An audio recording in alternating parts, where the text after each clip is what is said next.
పని చేయించారు, జీవో ఇప్పించేశారు, ఇక అమల్లోకి రావాలి. లేకపోతే కేసులపై కుతంత్రం అంటూ చంద్రబాబుపై ఎత్తేద్దాం, ప్రతిపక్షంపై బనాయిద్దాం, ఆధారాలతో పని లేదు, అధికారం మనదే కదా, చంద్రబాబుపై కొనసాగుతున్న కేసులను ఎత్తేద్దాం, విపక్ష ప్రజాప్రతినిధులపై అక్రమ కేసులు పెట్టేద్దాం, ఇది కూటమి సర్కార్ కుట్ర కుతంత్రం. ఓ పక్క ఎలాంటి ఆధారాలు లేకపోయినా వైఎస్ఆర్సీపీ నేతలపై కేసులు బనాయిస్తూ మరోవైపు స్పష్టమైన ఆధారాలతో బాబుపై కోర్టులో కొనసాగుతున్న కేసులు విచారణ నీరుగార్చి అటకెక్కించేందుకు కూటమి సర్కార్ సిద్ధమైంది.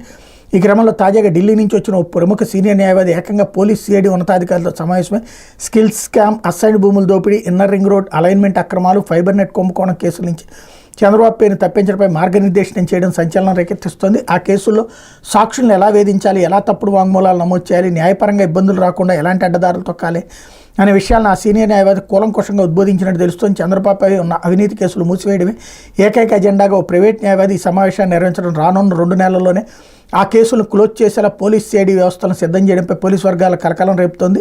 నేడు కూడా ఈ సమావేశాన్ని కొనసాగించడం తెలుస్తుంది. ఇలా ఒకవైపు తమపై ఉన్న కేసులు నీరుగారుస్తున్న ప్రభుత్వ పెద్దలు, మరోవైపు విపక్ష నేతలపై అక్రమ కేసులు బనాయించే వ్యూహాన్ని రచించారు. వైఎస్ఆర్సీపీ ఎంపీలు విజయసాయిరెడ్డి, మిథున్ రెడ్డిపై మద్యం అక్రమ కేసులు బనాయించేందుకు కుతంత్రం పన్నారు. ముఖ్య నేత ఆదేశాలతో రంగంలోకి దిగిన సిఐడి ఉన్నతాధికారి ఒకరు బెవరేజెస్ కార్పొరేషన్ మాజీ ఎండీ వాసుదేవరెడ్డిని తప్పుడు వాంగ్మూలం ఇవ్వాలంటే తీవ్రస్థాయిలో బెదిరింపులకు గురి చేస్తున్నారు.